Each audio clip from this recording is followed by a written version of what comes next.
Hello, welcome to Lalitha's lovely kitchen. நாம் இன்றைக்கி பார்க்க போகிற recipe very tasty, very authentic. It's nothing but chenakkadi. This is a very tasty one. இப்போ இந்த சேனக்கடியை எப்படி பண்ணலாம் அப்படிங்கிறது பார்க்கலாமா?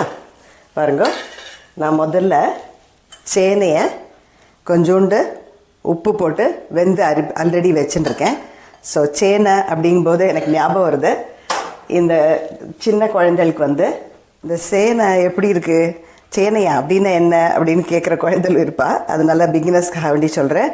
இந்த சேனைக்கிழங்கு எலிஃபென்ட் ஃபுட் சொல்வா இல்லையா, அது நான் நல்லா அலம்பிட்டு தோல் எடுத்து வச்சுட்டுருக்கேன். So I thought I'll just show this.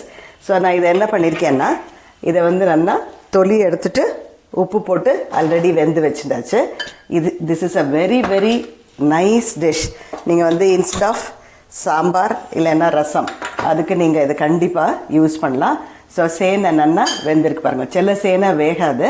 இது ஜஸ்ட்டு குக்கரில் 2-3 சவுண்டு வச்சேன் நான். ஸோ நல்லாவே வெந்துடுத்தேன். இந்த சேனைக்கடியை ரொம்ப குயிக்காக பண்ணிடலாம். ஏன்னா நான் சேனையை ஆல்ரெடி வெந்து வச்சுட்டாச்சு. அதே மாதிரி பருப்பும் இந்த கரண்டிக்கு 2 கரண்டி பருப்பும் போட்டுருக்கேன். அதை நல்லா அதையே வெஞ்சு வச்சுட்டுருக்கேன். இப்போ நான் என்ன பண்ண போகிறேன், இந்த சேனை கூட ஃபஸ்ட்டே இந்த பருப்பு அதோட ஆட் பண்ணிடலாம். ஆட் பண்ணிவிட்டு இதுக்கு என்னெல்லாம் சாமானை சேர்க்கணும் அப்படிங்கிறத வரிசையாக சொல்லிட்டு வரேன். ஸோ இதை போட்டு ஒரு கிண்டிட்டு, இப்போ இதில் பார்த்தேன்னா இதுக்கு வேணால் இன்னும் கொஞ்சம் தண்ணி ஆட் பண்ணிக்கலாம். நான் சொல்கிறேன் எப்போ பண்ணோன்னு.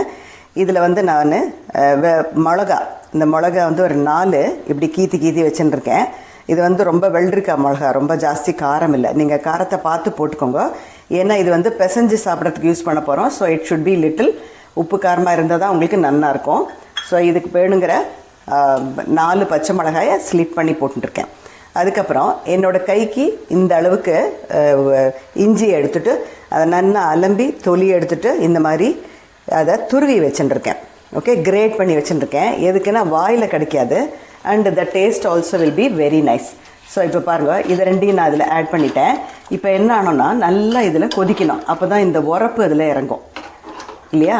ஸோ இது ரொம்ப easy and very tasty and it is something different. ஏன்னா நம்ம எப்போதும் சாம்பார், ரசம், மோர் குழம்பு, வத்த குழம்பு அப்படின்னு பண்ணிகிட்டே இருக்கும்போது இது once in a way we can even use this.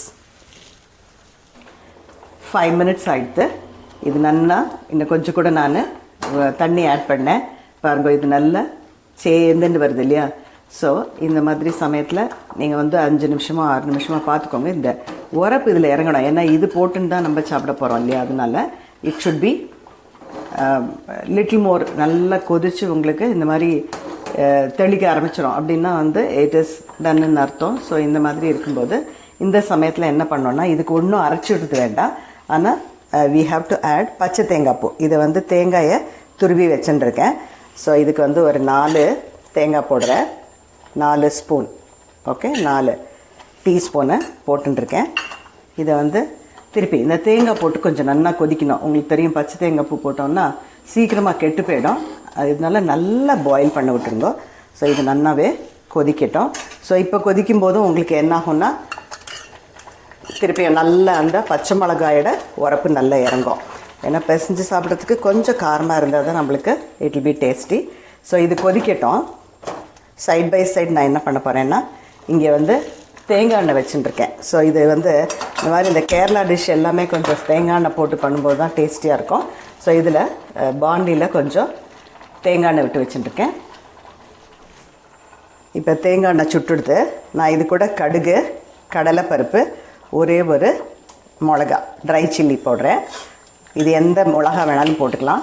நான் அந்த சேலம் வத்தல் போட்டுருக்கேன். ஸோ இது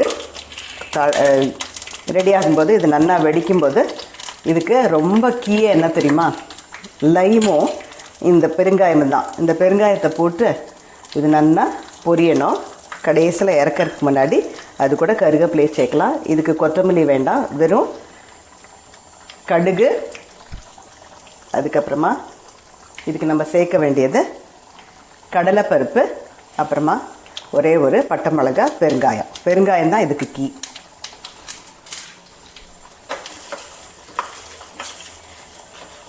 ஸோ இது நல்லா வெடிக்கட்டும். ஆல்ரெடி நம்ம பச்சை மிளகா போட்டுருக்கோம், அதனால் ஒரே ஒரு மிளகா போகிறோம்னு சொல்லிவிட்டு நீங்கள் உரப்பை பார்த்துட்டு அதில் ஆட் பண்ணிக்கோங்க. நான் அப்பயே சொன்ன மாதிரி இதுக்கு கொஞ்சம் தேங்காய் எண்ணெய் முன்னே இருக்கணும், like it should be little more, அப்போ ரொம்ப டேஸ்டியாக இருக்கும். ஸோ கடைசியில் அது கூட கொஞ்சம் கருவேப்பிலையை ஆட் பண்ணியிருக்கேன். ஸோ இப்போ இதோட சேர்த்துலாம் இப்போ நல்ல கொதி வந்தாச்சு. இப்போ லாஸ்ட்டில் என்ன பண்ணணும் அப்படின்னா, கடைசியில் தான் எப்போதுமே இந்த எலுமிச்சம்பழம் பிழியணும். இல்லைன்னா அவங்களுக்கு தெரியும், எலுமிச்சம்பழம் பிழிஞ்சு அதுக்கப்புறமா அவங்களுக்கு அடுப்பில் வச்சோன்னா அது கொஞ்சம் லைட்டாக கசப்பு வந்துடும். அதனால இதை ஆஃப் பண்ணிவிட்டு நம்ம எலுமிச்சம்பழத்தை சேர்க்கலாம். ஸோ நான் ஆல்ரெடி ஒரு 2 பெரிய எலுமிச்சம்பழமாக எடுத்துகிட்டு இருக்கேன். அது நீங்கள் எவ்வளோ ஜூஸ் இருக்கோ அதை பார்த்து புழிஞ்சிக்கோங்க. ஸோ இது கொஞ்சம் தண்ணியாக இருந்தால் தான் பிசைஞ்சிக்கிறதுக்கு வாக்காக இருக்கும். அதனால நான் இந்த மாதிரி கொஞ்சம் தண்ணாக தான் பண்ணியிருக்கேன். நீங்கள் இதை சைட் டிஷ்ஷாக யூஸ் பண்ணணுன்னாலும் பண்ணலாம்.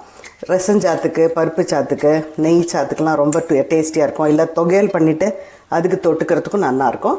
ஸோ நீங்கள் அதை கொஞ்சம் கெட்டியாக பண்ணிக்கலாம். நான் இதை இன்றைக்கி I am alternating sambar or rasam, அதனால இதை பிசைஞ்சு சாப்பிட்ணும் அப்படிங்கிறதுனால நான் கொஞ்சம் தண்ணியாகவே பண்ணிட்டுருக்கேன். அப்புறம் எலுமிச்சம்பழம் நான் ஒரு 1.5 மூடி தான் பிழிஞ்சிருக்கேன். ஏன்னாக்கா கொஞ்சம் நிறைய இதில் ஜூஸ் இருக்குது அதனால. ஸோ நம்மளோட சேனக்கடி ரெடி ஆகிடுது. I hope you like this recipe.